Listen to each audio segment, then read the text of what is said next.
Boa noite, boa tarde para quem está no Brasil, boa noite. Agora vamos começar aqui a nossa live com a Helena Mandembal e o Fernando Cordeiro.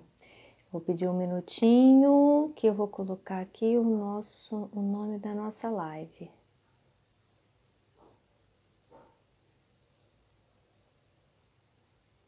Bem-vindos a quem está a chegar.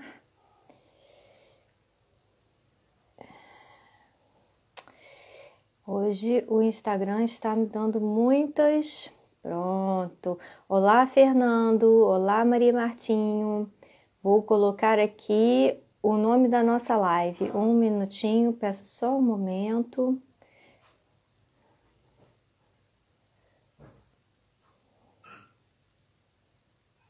Acho que eu tinha...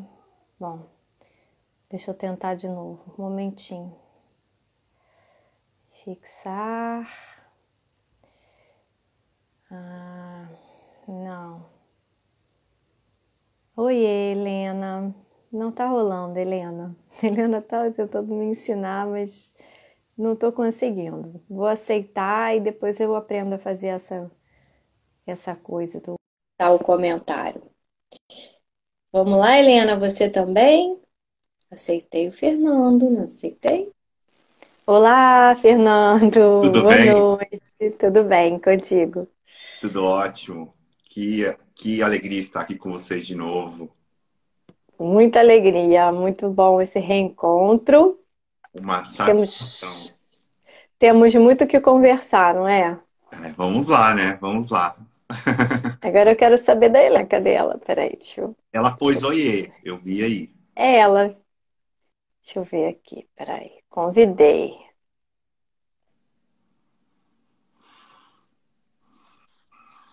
É, É, Ei, pronto, agora estamos agora foi. completos. Muito bem, então boas-vindas aos dois. Para quem não nos conhece, né? Vou começar me apresentando. Eu sou a Raquel Martinho, sou psicóloga e terapeuta de família e de casais, sou terapeuta comunitária, sou presidente da associação que é anfitriã aqui dessa live, a Amizac, a nossa querida Amizac.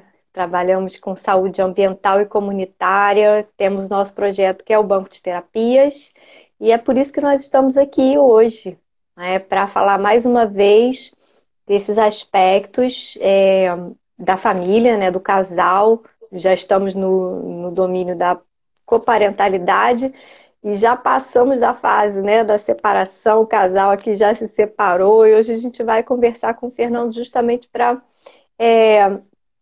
ter assim um pouco do panorama jurídico, né, do que pode, o que não pode, quando a gente está falando de separação, de coparentalidade pós-divórcio, o que dá para fazer com as crianças, o que não dá, né?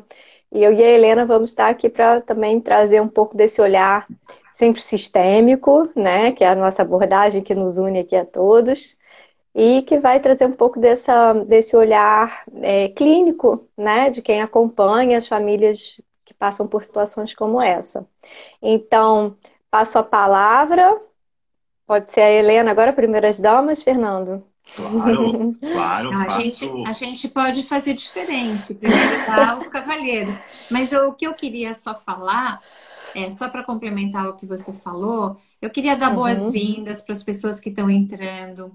Muito obrigada pela presença. Eu vi uma presença aí de uma pessoa que faz muito tempo que eu não tenho contato, mas que para mim foi uma pessoa significativa, que é o Marcos.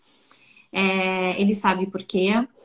E então o que eu ia pedir o Fernando, ele vai falar os aspectos jurídicos da coparentalidade e ele vai fazer meio que é, uma o que muda, né, entre direitos e deveres da coparentalidade, o que muda com o divórcio? Será que depois do divórcio mudam os direitos e deveres dos pais? Então, eu acho que bacana a gente falar, bom, o que que rege quando o casal está lá junto, a família está completa, como é que essa família se organiza juridicamente e depois que eles resolvem se separar, o que que muda, né, com o divórcio? Eu acho que é só para ampliar um pouco, para a gente ter uma ideia é,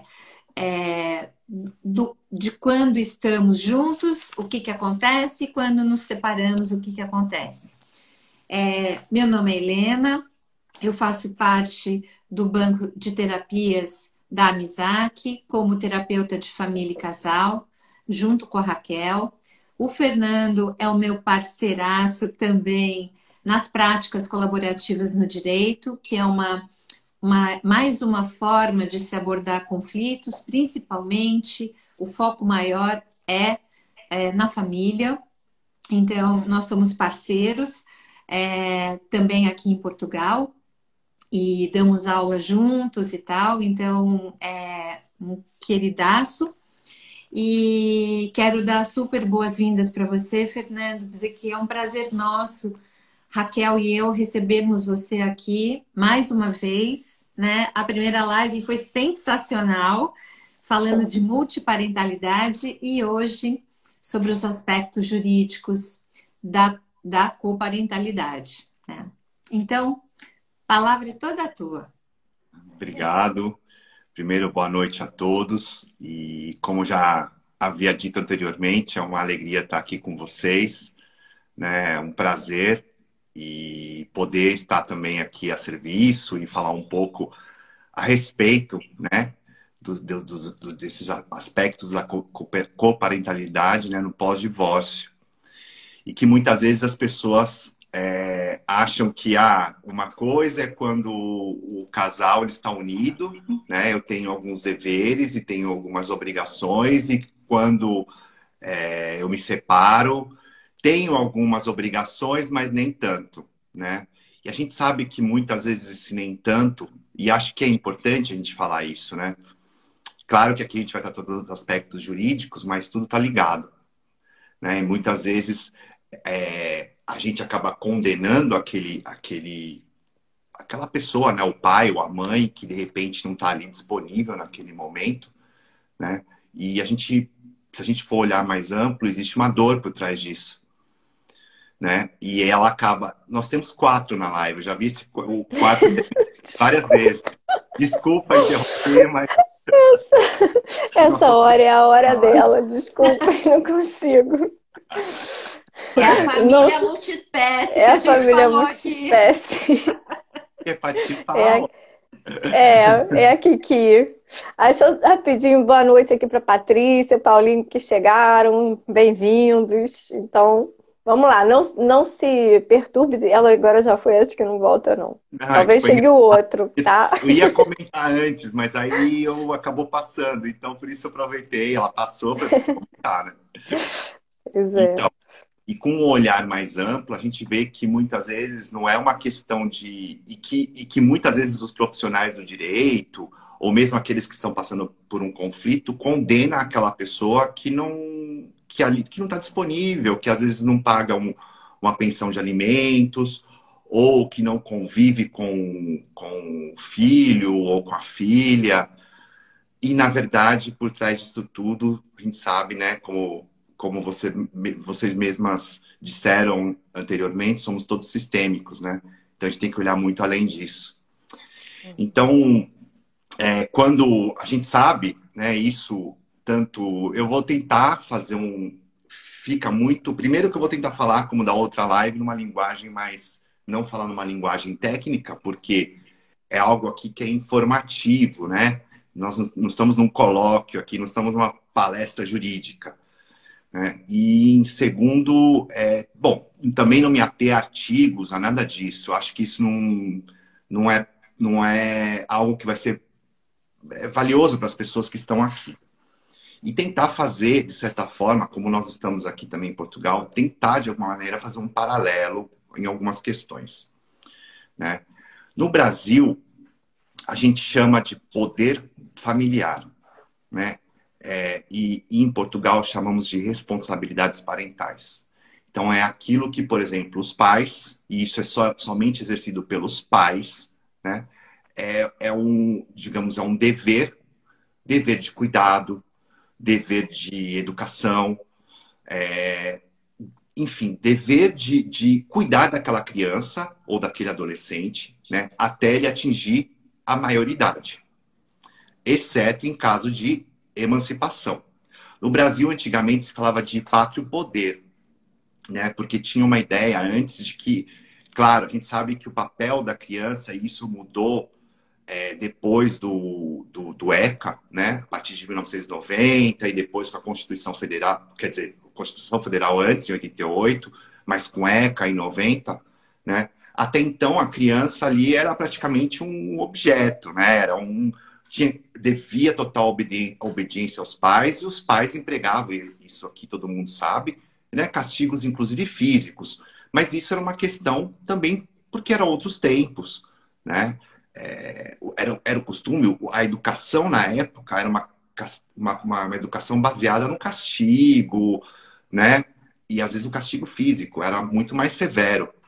E depois, claro, com o avanço, e aí vocês podem dizer melhor do que eu, né, da psicologia, enfim, de todo desse entendimento sobre a criança, sobre o comportamento humano, isso viu que, na verdade, não trazia benefícios, assim, malefícios.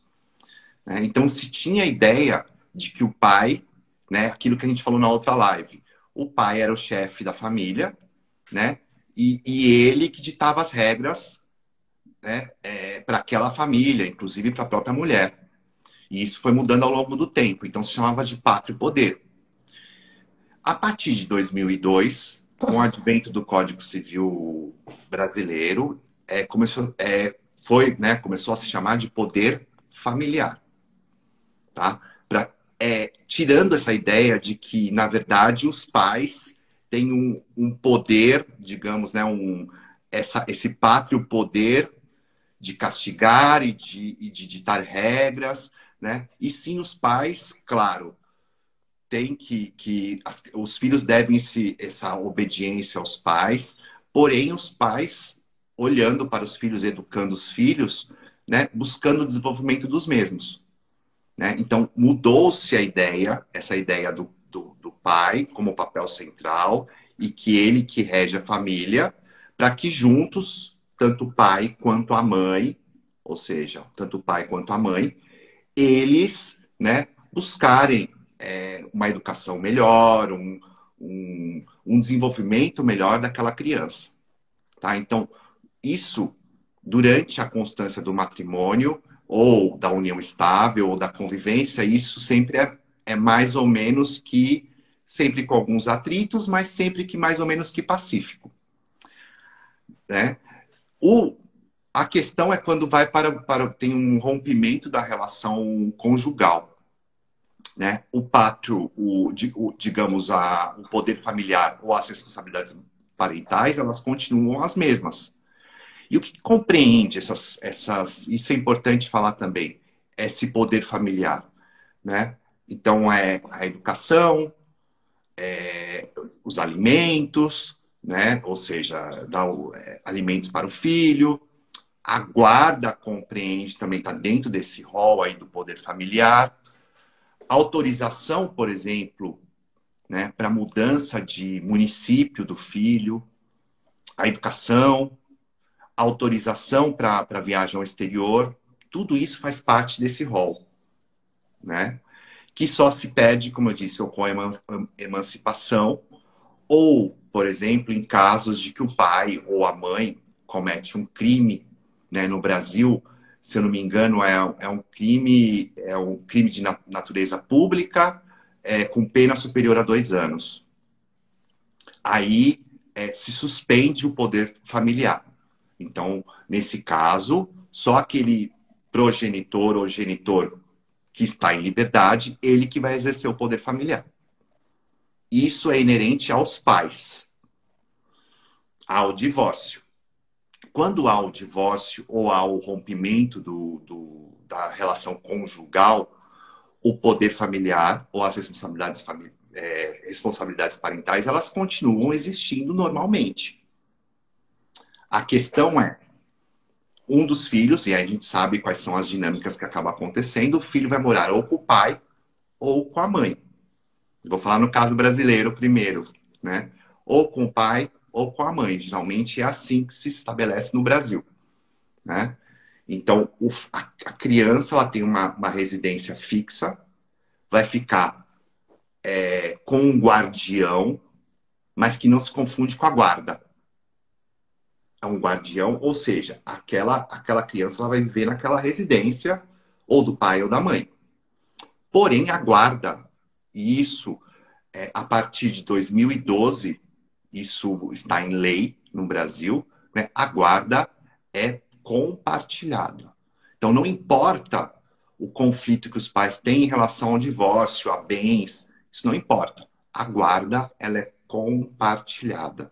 A gente sabe que antes do Código de 16, desculpa, no Código 16, antes do Código de 2002, as coisas não funcionavam bem assim, né? A regra era unilateral. Né? Inclusive tinha a questão do cônjuge culpado, né? A gente sabe disso, aí se dava guarda para o outro. A partir do advento do Código de 2002, isso ainda não era a regra, mas a partir a partir de 2012, 2013, isso mudou. A guarda é compartilhada no Brasil. Assim como aqui em Portugal. A regra é guarda conjunta.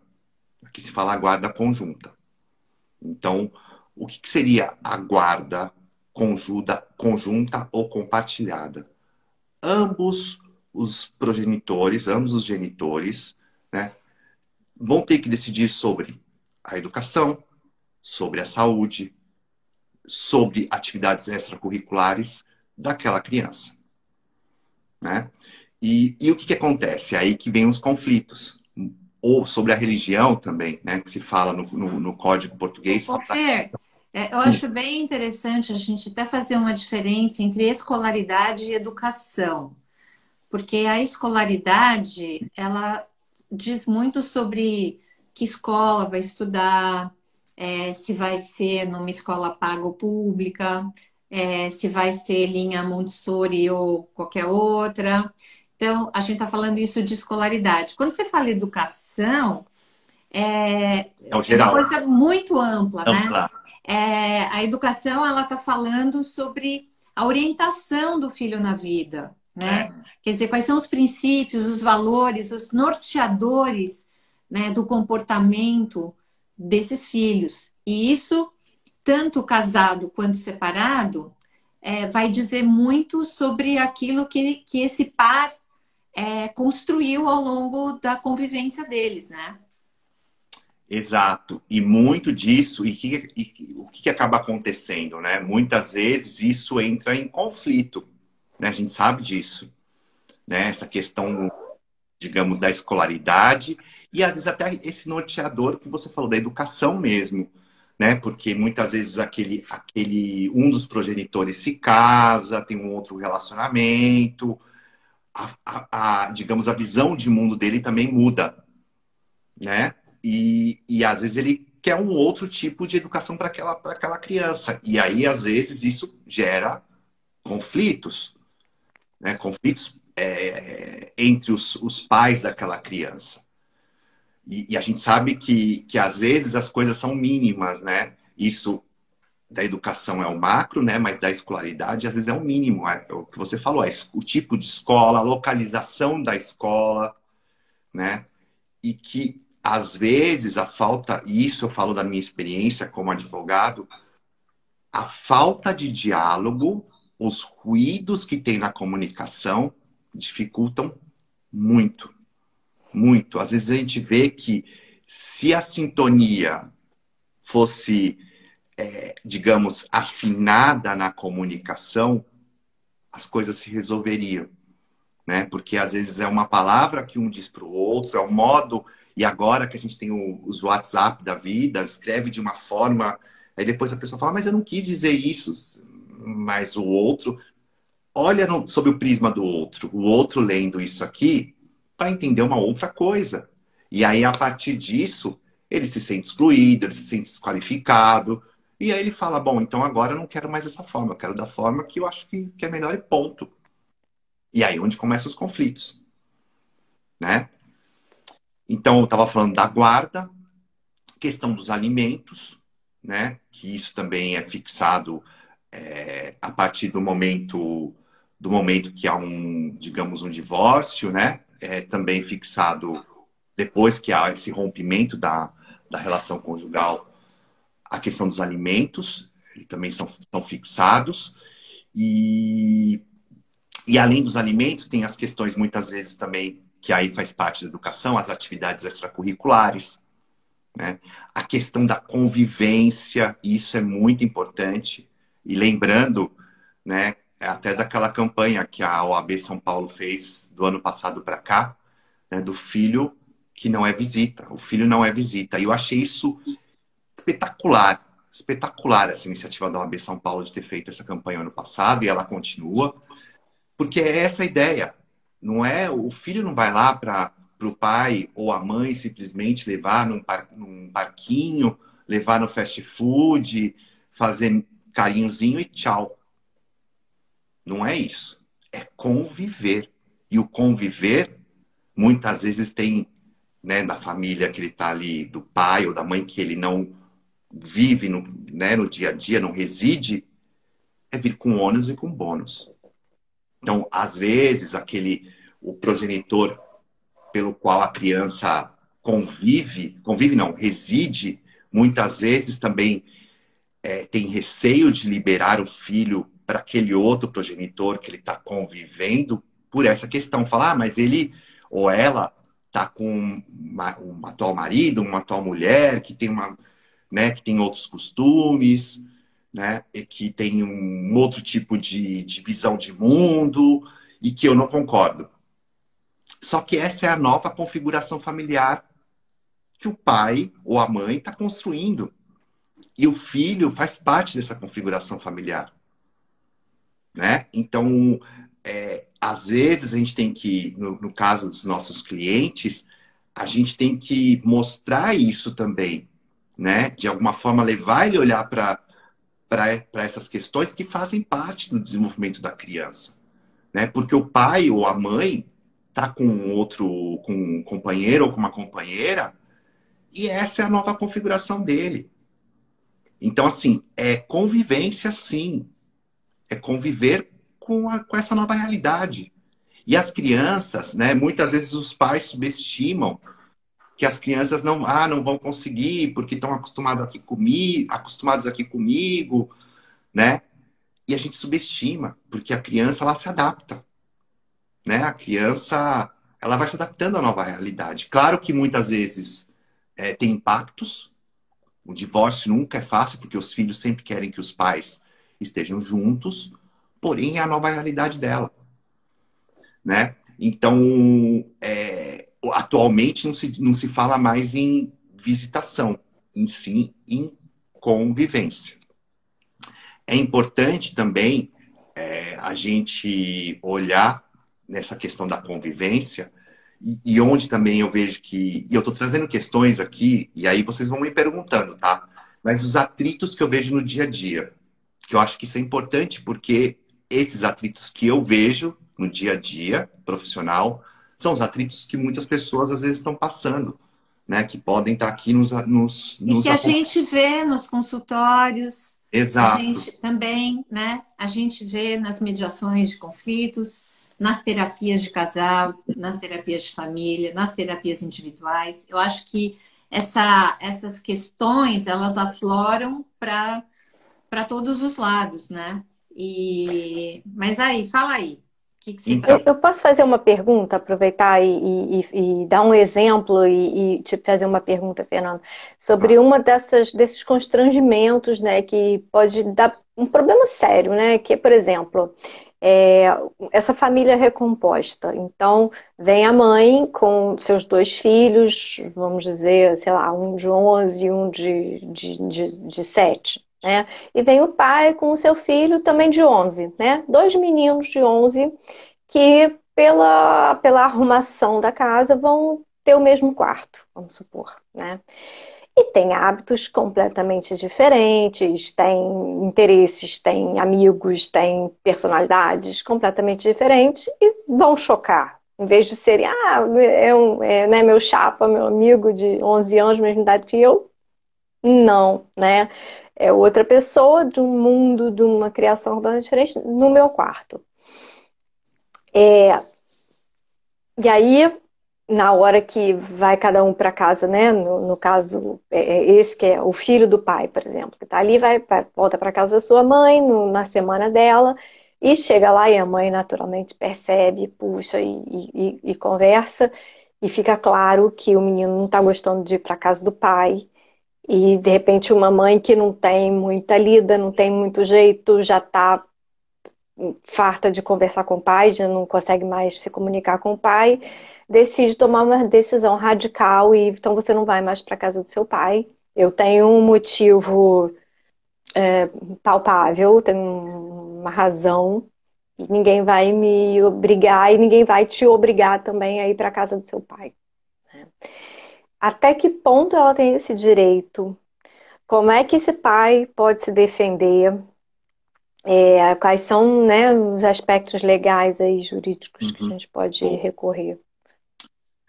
primeiro, ver o que foi acordado, né, anteriormente, aqui, não sei se é aqui em Portugal ou se é no Brasil, né, mas na regulação das responsabilidades parentais, que fala aqui em Portugal.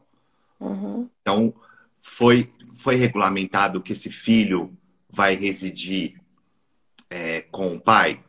Primeiro, sim.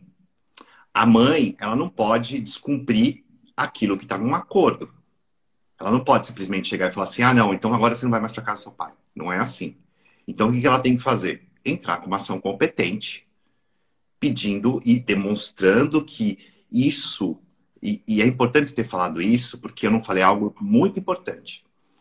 A questão do melhor ou do superior interesse da criança. Uhum. Olhar para. Na verdade, assim, demonstrar isso numa ação judicial de que para aquela criança não está sendo saudável, né? Ela conviver com o pai por conta dos atritos que estão tendo, o pai está ignorando esses atritos, o pai não tenta, de certa forma, mitigar, né? Ou tentar, enfim, diminuir esses atritos, né? Ele não está fazendo por onde, então ela entra com uma ação competente. E aí o tribunal vai decidir. Ou, já que nós estamos aqui, uma mediação familiar.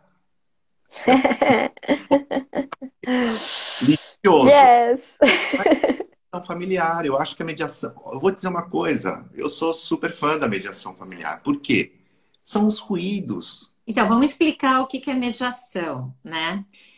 A mediação é um espaço de conversa entre pessoas que estão vivenciando uma experiência dolorosa, né?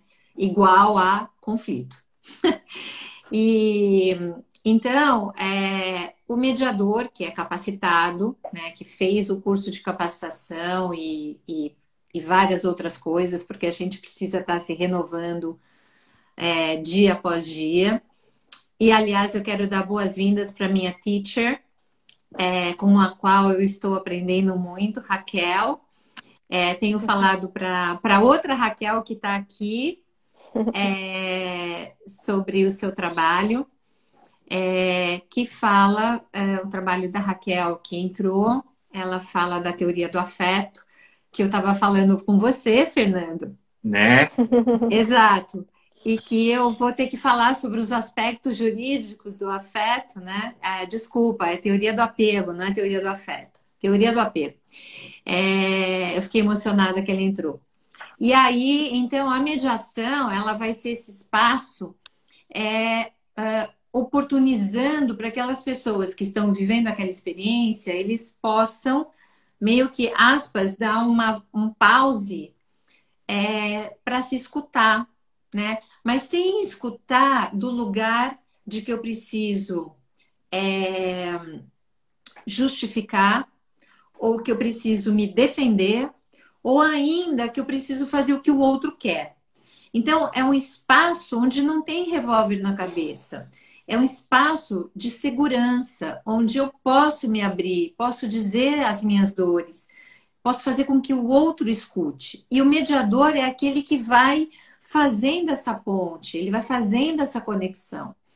E com isso, essas pessoas que são protagonistas das suas vidas, elas vão tomar as decisões que para elas fazem sentido, né? E, e aprendem com isso, que eu acho que é isso que a mediação é pedagógica e terapêutica, elas vão aprender como é que elas vão conversar dali para frente para que antes do conflito se escalar, elas possam sentar e conversar como dois humanos, porque um dia esses humanos se encontraram, viveram o casal, né? Tiveram seus filhos e, e já é bastante doloroso quando o casamento não dá certo, né? Porque tem toda aquela história de que casei até para na saúde e na doença até o resto da minha vida. Então, na hora que já tem essa quebra, já tem esse mal-estar, esse desconforto. Hoje eu sei que muito menos, e para os filhos também muito menos, mas já foi um peso muito grande para as crianças. Eu sou filha de pais separados, isso era um peso para essa criança, né? Hoje com muito menos, mas ainda se olha de um jeitinho assim, também, né? Pais separados, a menina, né? Coitada. Ainda tem essas falas, né? Então, na hora que essas pessoas percebem, né, que elas tiveram um caminho asfaltado, teve muitos cenários bacanas, quando elas se apropriam disso, né, Fer? Elas começam a ver que não é tudo, que um dia elas já conseguiram fazer muitas negociações, já conversaram muito, né? E então eu acho que é super, recomendo muito. E se não me engano, a Ana Peron estava aí, que também é mediadora e estava nos acompanhando, não sei se ela ainda está aqui. Mas é isso, né? A mediação, inclusive, ela usa muitas técnicas da comunicação não violenta, e eu acho que quando a gente consegue trazer as necessidades dessas pessoas que estão nessa situação de uma forma compassiva, né? A partir de um lugar que, poxa, eu também não sou perfeita, eu também falho. Então, se o outro falhou, eu posso entender esse lugar, que eu também sou assim, né? Então, eu acho que a mediação, ela proporciona isso, que a gente resgate a nossa dignidade, né? E a do outro também, que é meu parceiro na educação dos meus filhos. Ótimo. E é isso aí. E às vezes a gente percebe que a mediação muitas vezes facilitaria muito, né? Inclusive, a gente sabe que esses conflitos familiares que vão parar no tribunal, e assim, a gente muitas vezes pensa, né? Quem olha de fora, que acha que é só ali o conflito é instaurado com a petição inicial, né? E que depois o conflito cessa, mas na verdade vão surgindo mini conflitos durante isso. Porque o tempo do tribunal é alargado, né? E às vezes uma decisão, às vezes até urgente, que deveria ser tomada rapidamente, demora meses. E enquanto isso, os conflitos vão surgindo, né? Então, cabe, nesse caso, quando tem um conflito que já está instaurado no tribunal, os advogados também irem gerindo e, de repente, para esses mini conflitos, entrar um mediador. Porque às vezes o advogado, ele claro que a gente, de certa forma, tenta ali gerir, mas eu também estou defendendo os interesses do meu cliente. Naquele lugar eu sou parcial, eu não estou imparcial ali. Mesmo Exatamente. eu olho para a criança, e isso é o cuidado que eu tenho sempre, de olhar para os interesses da criança. Olho sempre para a criança, por mais que muitas vezes meu cliente Aí eu converso com o cliente, falo, olha, mas será que isso vai realmente ser benéfico para o seu filho ou para sua filha? Mas ali eu estou defendendo o meu cliente. Então, o mediador tem um papel aí importantíssimo. Então, eu acho que cada vez mais, e sei que é um trabalho que vocês fazem de remar, porque a cultura, claro que isso está se expandindo, porém é limitado ainda. E muitos profissionais, os meus colegas, não acreditam às vezes na mediação, porque acham que isso de repente vai perder espaço, e às vezes por falta de informação mesmo, né? Exatamente. Tem um pouco de reserva de mercado também, não é assim, é a atitude um bocado competitiva que já vai até entre os profissionais, né? E que também se reflete no estímulo, na condução que o advogado tem do seu caso com o seu cliente, o que ele vai estimular, né? Que o cliente vá lutar pelos seus direitos, pelas suas ideias, pelos seus pelos seus desejos, né? E que vamos ganhar a causa, ou que vamos fazer, como você falou, vamos colocar a criança em primeiro lugar, né? Vamos tentar cultivar essa priorização, porque isso inclusive afeta demais a questão do envolvimento paterno, né? A gente sabe pela cultura, pelos estudos também, hoje em dia já mudou muito, mas de modo geral, a criança costuma ficar mais com a mãe. E quantas famílias acontece que o pai se separa da mãe e se separa do filho também, se afasta do filho, né? E os estudos mostram que esse afastamento ele é muito mais propenso a acontecer se é, na medida em que o pai não se dá bem com a mãe, que o pai quer se afastar da mãe. Então, tipo, tá, quero banir essa história aqui da minha vida, vou esquecer o filho também, não quero ter que lidar com aquela pessoa, encontrar no fim de semana, nem combinar, mandar mensagem. Aí agora essa coisa do texto, aí ela mandou uma carinha, não entendi, não quero ter isso, né? E aí acaba que vai se afastando também da própria criança. E é uma pena, E né? acho que É uma pena. também tem outros fatores. Você falou desses estudos, Raquel, mas também eu vejo muito a forma como a família de origem, os avós, né, desses cônjuges, né, desses pais, como é que foi a relação lá atrás, né? Porque muitas vezes o romper passou a ser, aspas, normal. Ah, o meu pai não fala com o irmão dele.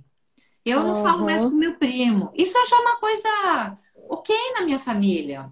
Entendeu? Eu sobrevivi, né? Eu não conheço meu tio, não conheço meu primo mais, não tenho mais contato. Tô aqui, sobrevivi.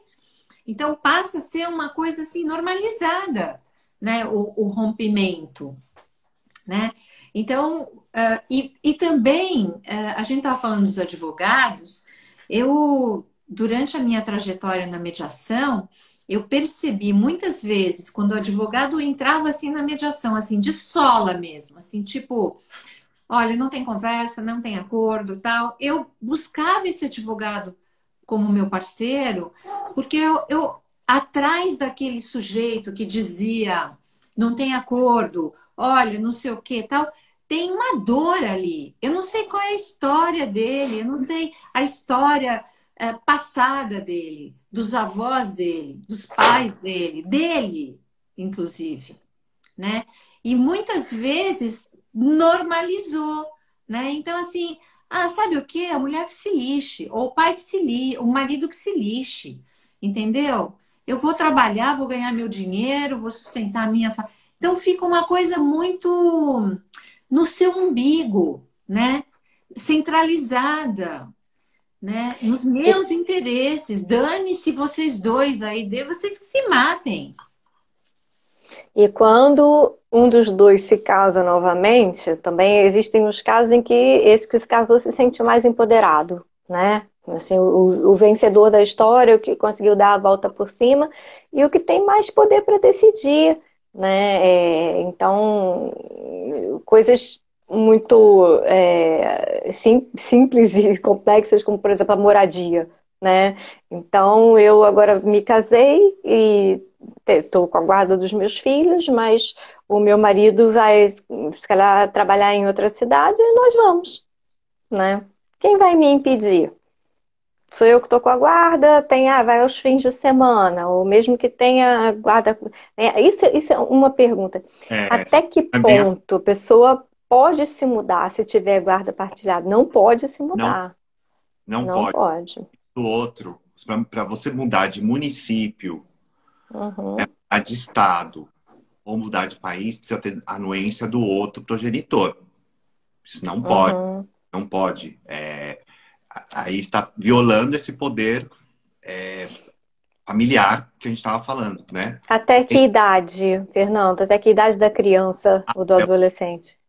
Ou ela se emancipar 18 anos? até os 18 É. anos, ou caso Uhum, ela seja emancipada, aí é aos 16 anos, né? 16, 17 anos. Se não, aos 18 anos. O pai, o uhum, pai ou a mãe, né, tem que ter a anuência dos dois para mudar de município, para viajar para o exterior. A gente pode ver que sempre existe isso. Precisa da concordância do pai ou da mãe para viajar. Precisa, uhum. não pode. Vai Então, mudar de país, então, imagina. sabemos que isso acontece, né? Hoje em dia é muito mais comum e isso também não afasta essa questão da guarda compartilhada. É muito bom ter falado desse negócio do país e até nós aqui que estamos em países diferentes, Intercontinente, né? Essa mas, por é exemplo, difícil.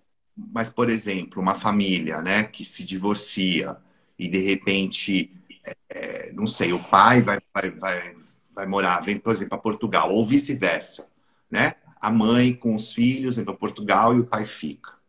Isso pode acontecer, desde que tenha a anuência do pai. Mas isso não impede que a guarda seja compartilhada. Até porque hoje em dia nós temos o quê? Antigamente a gente não tinha que mandar cartinha, ou o telefone era muito caro. Hoje em dia nós temos o quê? Redes sociais. Temos WhatsApp. Então, assim, é dever daquele progenitor que está residindo com os filhos informar sobre a vida dos filhos para o pai ou para a mãe, que não convive, que não reside com o filho. Né? Dever de informação. Olha, o fulano, a fulana fez isso, isso, isso e isso. Quer fazer tal tipo de atividade, quer fazer um balé, quer fazer curso de inglês, né? O fulano tirou tanto de nota, tem que informar. E o que muitas vezes acontece quando há esse distanciamento físico?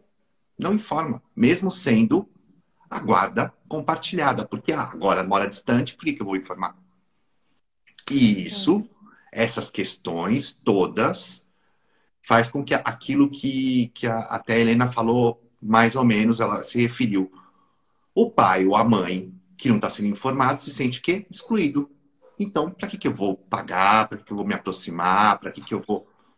Eu não sei de nada, né? E aí, E dependendo da história desse pai, ele pode achar, bom, a minha função é dinheiro só, né? exato. Então, se é dinheiro, não me interessa, E né? não é isso. E não é isso, porque não é só o dever de pagar alimentos, né? É isso que nós falamos, a convivência, a participação no dia a dia daquela criança.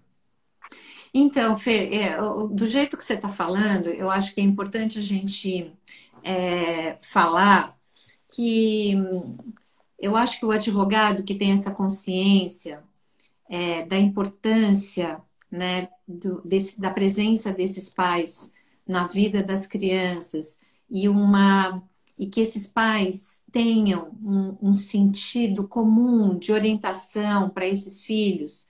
Eu não estou falando da família idealizada, não estou falando da coisa bonitinha e tal. Família Mas Doriana. eu acho que, tanto eu particularmente, eu tenho a ideia de que, mesmo para casal casado, mesmo, é muito importante. Eu falo muito para o meu filho, inclusive, que nem filho tem. Mas eu falo, antes de vocês terem filho ou durante a gestação, eu acho que vocês têm que conversar sobre o que é ter filho, né? Como é que é educar, que valores, quer dizer, um mesmo direcionamento que, ainda que eles se separem, essa vai ser a estrutura. Eu brinco, né? É a casa de tijolo dos três porquinhos e do lobo mau. Quer dizer, é esse esforço, é esse pensar junto, esse construir junto, que a gente traduz isso num planejamento parental. Então, o planejamento parental, ele deve fazer parte desde que a gente tem um filho, né? E quando a gente tem essa clareza, essa consciência, eu acho que fica muito mais fácil digerir um divórcio e um pós-divórcio na parentalidade. Por quê? Porque a gente tem a casa de tijolo construída, né? Qualquer coisa que a gente vá... Por exemplo, eu estava pensando no que a Raquel falou. Nesse caso, por exemplo, que ela citou, né, dos meninos de 11 anos, o que é esse plano de parentalidade? Bom, olha, aqui tem o divórcio, né? A gente acredita nisso. Nós dois. Eu sou casado com o Fernando, estou me divorciando dele. Fernando, nós fizemos a nossa casa de tijolos baseada em alguns princípios, né? Então, assim, qualquer coisa que eu vá fazer no pós-divórcio, se eu vou me casar de novo, eu tenho que pensar que esse meu filho de 11 anos, ele não foi consultado. Olha, agora o filho da Raquel vai morar com a gente, você vai gostar. Não, é entuchado. Então, como é que a gente pode fazer uma construção, né? Começar pequenas convivências. Não é chegar um belo dia, bom, tá todo mundo morando aqui, todo mundo vai ter que se entender, é engolir goela abaixo, né? Então, acho que quando você vai fazendo tijolinho por tijolinho, incluindo a voz desses adolescentes já, né? E eu já atendi casos em que um de 11 já estava em plena masturbação e tudo mais, e o outro ainda estava, nem sabia direito o que era. Então, vocês imaginam o choque que é para esse que, né, acreditava em Papai Noel, como é que fica para esse que já está rodadinho, vamos por assim. E o que você está falando é muito importante, porque é exatamente isso que acontece também, os conflitos que a gente vê com clientes. E isso é um exemplo de casos que eu tenho, né? E às vezes até com uma boa intenção. Porque às vezes aquela pessoa que se casou fala, não, agora é uma nova família e eu quero que todo mundo viva juntos, porque, né? E felizes, né? E felizes. E aí acaba o quê? Colocando esse filho ali no meio, que na verdade não tem nada a ver com isso, que de repente ele vê uma mulher ou um homem que não é o pai ou que não é a mãe, uma criança que fala que é irmão, mas não é irmão, né? De repente, do dia para a noite. Então é um choque. E aí a criança começa a mostrar o quê? Problemas na escola, problemas de relacionamento, né? E esse pai ou e aí é onde começam a surgir os conflitos, porque aí vai para casa da mãe, como ela disse, chega na casa da mãe, a mãe fala: que história é essa? E o pai fala: tô fazendo o melhor que eu posso. Sim, você está fazendo o melhor que você pode, mas tá prejudicando o filho. É aí onde que entra, né? Ou a mediação familiar, ou no caso de que não houver uma mediação familiar, e recorrer aos tribunais, porque eles estão aí para isso. Olha, tem mais uma mediadora aqui na live, a Mônica Delgado. É uma baita de uma mediadora, é uma querida. e eu não tinha visto, agora que eu vi ela batendo a mão. Então, que bom que você está na live. Muito obrigada. Obrigada pela presença de muita gente aqui. Agradeço.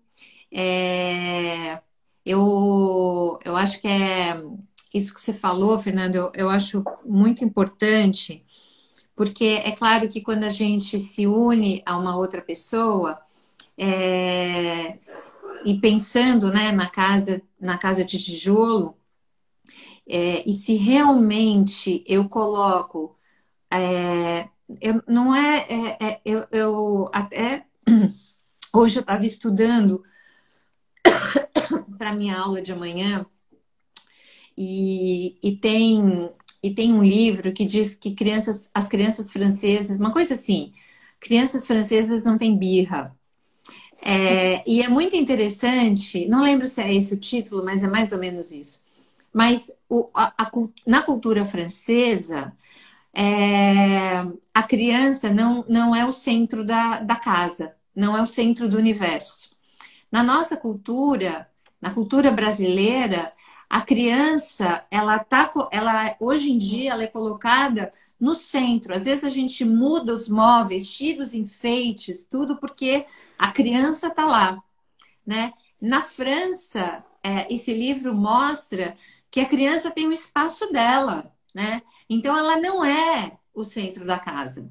Ela não é o reizinho ou a princesa ou a rainha, né? Então, é interessante. Então, eu não estou falando qual está certo, qual está errado. O que eu estou dizendo é que a gente tem que colocar os nossos filhos num lugar que dê segurança, que dê proteção, que dê afeto, que coloque ele num lugar, né, de se sentir seguro, sabendo que ele está protegido, que lá tem carinho, tem isso.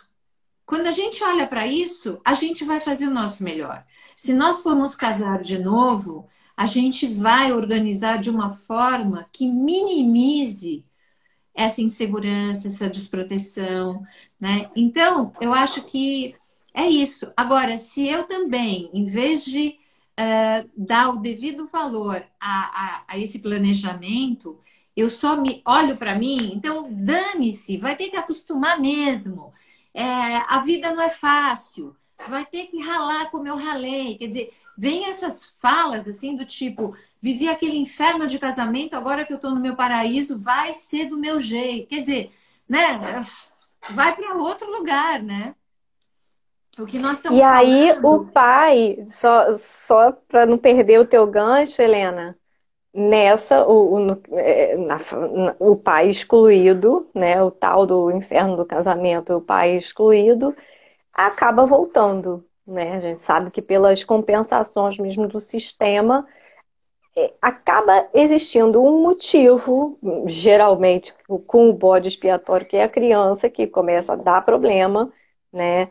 E nem que seja a escola que vai querer entrar em contato com o pai, e esse contato, essa comunicação entre pai e mãe vai ser necessária. Não dá para fugir, né? A própria vida se encaminha de resgatar o excluído, né? Muito bom. E é isso mesmo. Então, eu até estava falando dos ruídos, né? Dos ruídos, não, dos conflitos que às vezes aparecem quando nessa questão da convivência, né? Que eu acho que isso é importante a gente falar, mas às vezes, assim, conflitos em relação ao dia do pai, dia da mãe, por exemplo, Natal, Ano Novo, aniversário da criança, aniversário do pai, aniversário da. Então, às vezes, esses detalhes que parecem ser detalhes bobos é onde o conflito ele vai aumentando cada vez mais. Então é importante nesse caso, aí eu falo do papel dos advogados, né, de fazerem um plano, que até na outra live eu falei, acho que disso, do plano de parentalidade, né, que é onde nesse plano de parentalidade colocar essa questão do tipo de educação, escola que vai cursar, tipos de atividade que possam, ou como eles vão decidir em relação às atividades extracurriculares. Essas questões em relação à saúde, isso é importante, né? Questões relacionadas à saúde, porque isso precisa também da anuência.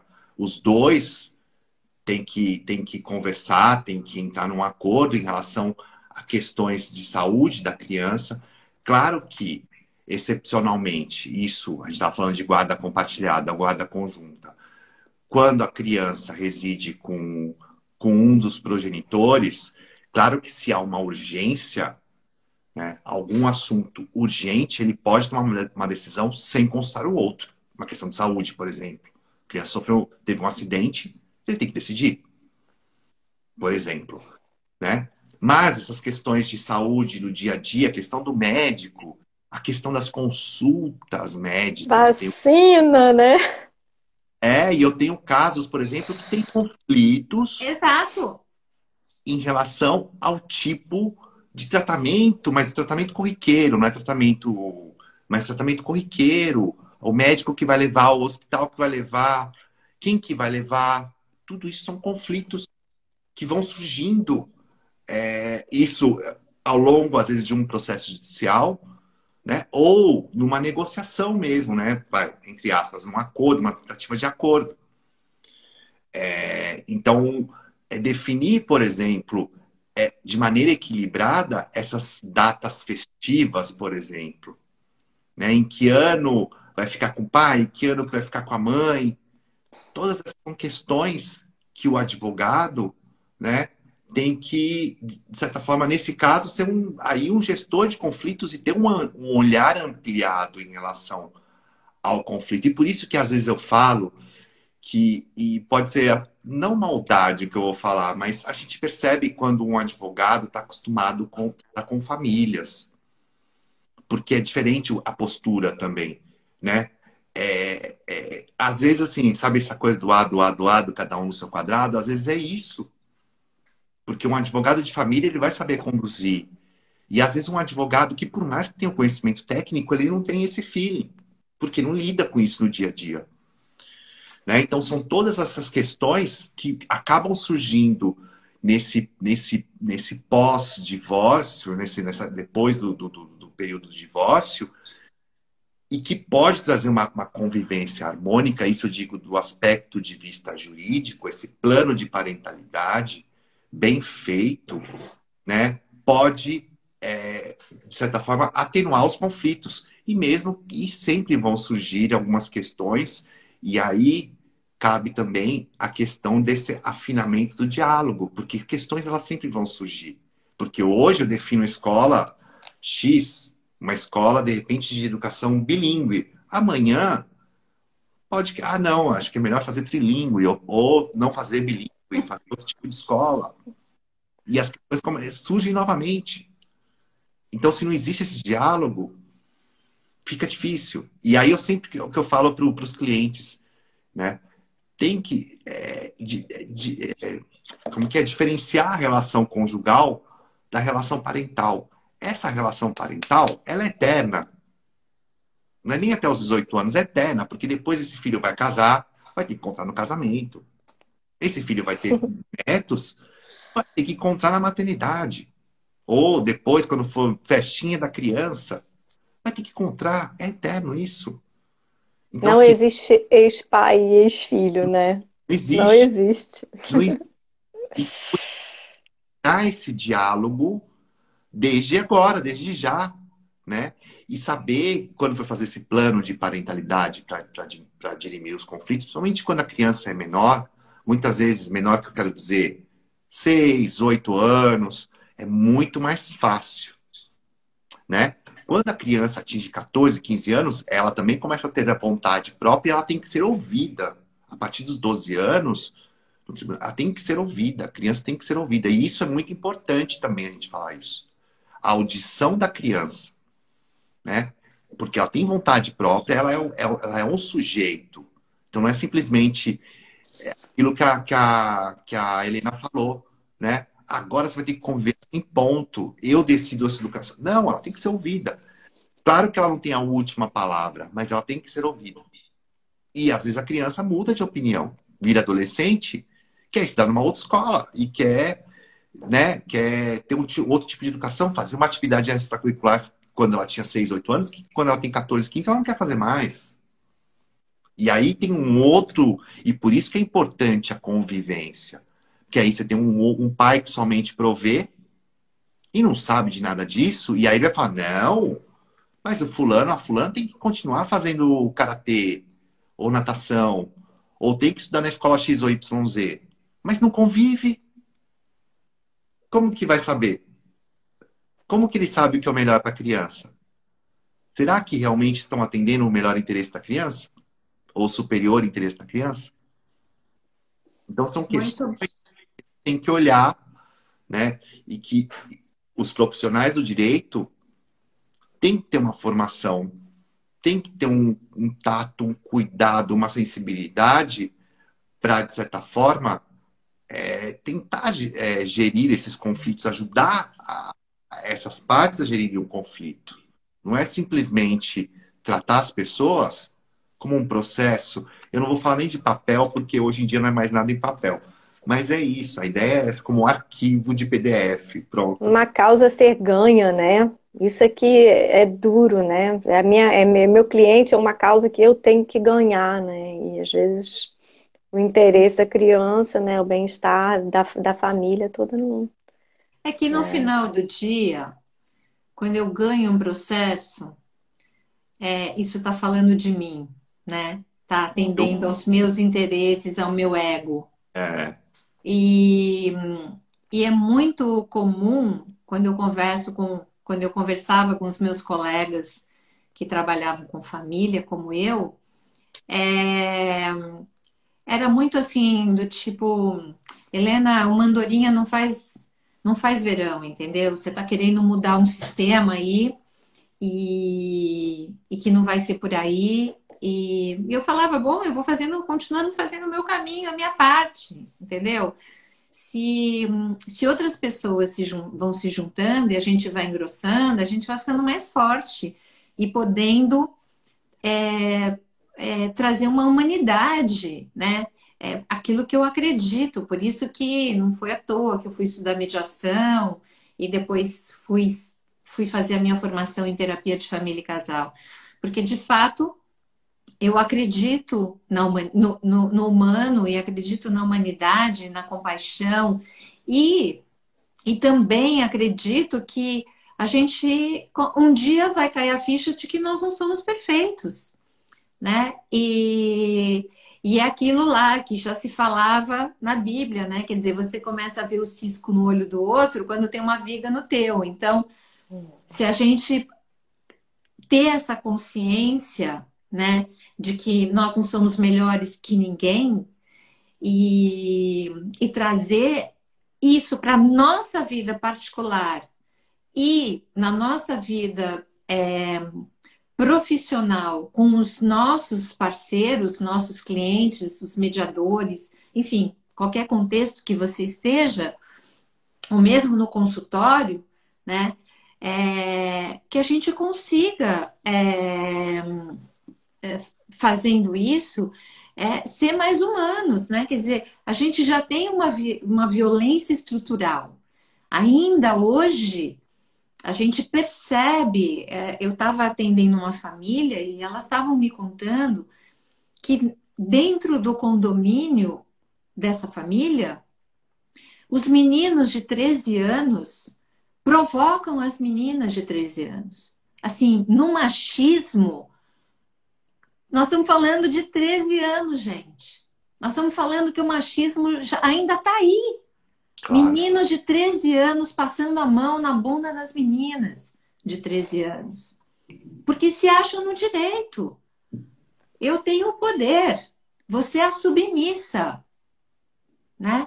E chegou para a filha da minha cliente, da família, e falou, vá lavar a louça.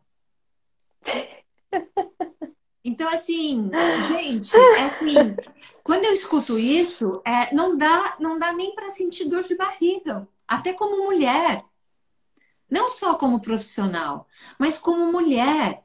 O que que essa família, que base que essa família, isso aí é uma casa de palha. É. Olha, Mônica está aqui elogiando, excelente encontro, parabéns, muito obrigada. Ela tinha feito ali em cima um comentário, acabou passando, que eu não quis interromper, mas foi quando, acho que quando ela falou assim, ocorre quando, com frequência, o interesse da genitora em estipular esses detalhes para garantir o mínimo de convivência, não é? Muitas vezes naquela questão que você estava falando da convivência, né? De É, do plano a de gente. parentalidade. Mentalidade. Isso, né? É isso, né? Assim, já vamos passando de 1 hora, então é, acho que se alguém quiser fazer alguma pergunta aí no nosso chat, se alguém quiser fazer mais algum comentário, eu realmente, particularmente, gosto imenso desse tema, né? Me interesso muito, acho que é muito atual, né? Não, tem muita coisa para a gente descobrir, para a gente trabalhar, muita família para ajudar, porque ao mesmo tempo que 50% dos casamentos já dão em divórcio, mas é uma coisa nova, né, na nossa sociedade. E a gente tem muito ainda o que fazer por essas famílias, pelo nosso mundo, né? Porque é isso, começa em casa, né? Uma mentalidade dessa, depois assume um cargo, né, político, assume a presidência de um país e faz aí o que a gente está vendo ser feito no nosso mundo, no nosso planeta, né? Então vamos cuidar das nossas casas, das nossas famílias. Temos aí profissionais maravilhosos como Fernanda e Helena, advogados incríveis. É possível, né? É possível. É isso aí. Indicando, inclusive, a mediação de conflitos para para esses casos, né? Para que essa conversa possa acontecer. E eu não consigo acreditar no mundo sem amor. E amor que eu estou Uhum. falando é um amor, não é um amor romântico, é um amor por nós e pelo próximo, né? Eu não consigo ver a continuidade da humanidade sem isso, e dentro dessa amorosidade tem as conversas. As conversas são difíceis? São. Nós somos diferentes uns dos outros? Somos. Cada um vem de uma família diferente, né? E aí a gente vai. Eu gosto muito, a Juliana Poloni, outro dia estava falando isso na escola dos pais, da história dos porco-espinhos, né? Quer dizer, eles vão chegando perto de um jeito que não se espetem, né? E eu acho que é isso. A gente pode estar perto e a gente não precisa se espetar. A gente pode conviver com as nossas diferenças, né? Então, com respeito, sabe? Com consideração por si e pelo outro. Então, que a gente consiga, se Deus quiser, cada um fazer a sua parte, para que essa guerra acabe o mais rápido possível, para que essas famílias que ficaram desamparadas, que estão sem pais, crianças órfãs, né, que a gente consiga acolher todas elas na nossa humanidade. E, e é isso. Vamos em Obrigada. frente. Obrigada, Fernando, pela tua participação aqui mais uma vez conosco. Um grande prazer te receber, aprender contigo, tirar essas dúvidas. Seja sempre bem-vindo. Quando você tiver também propostas, ideias, pode trazer. Seja sempre bem-vindo, tá? Tá bom, muito obrigado. E eu disse, é uma honra estar com vocês e estar aqui falando de um tema que eu sou apaixonado, o direito das famílias. E é isso, acho que a gente pode, como a Helena falou, né? Mais amor. E a gente pode, cada um do seu lugar, estar a serviço desse amor maior. Então, É isso obrigado. aí. Obrigado. Obrigada, gente. Obrigada. Sigam o Instagram da Amizaki, do Fernando, o meu. Também a Amizaki no YouTube. Essa live Exatamente. vai ficar salva lá no YouTube também. Curtam as nossas programações e uma boa semana para todos nós. Boa noite. Boa Noite, tchau, semana. Até a próxima, Fernanda. Até a próxima, Helena. tchau, tchau. Tudo de bom. Tchau, tchau. Tchau.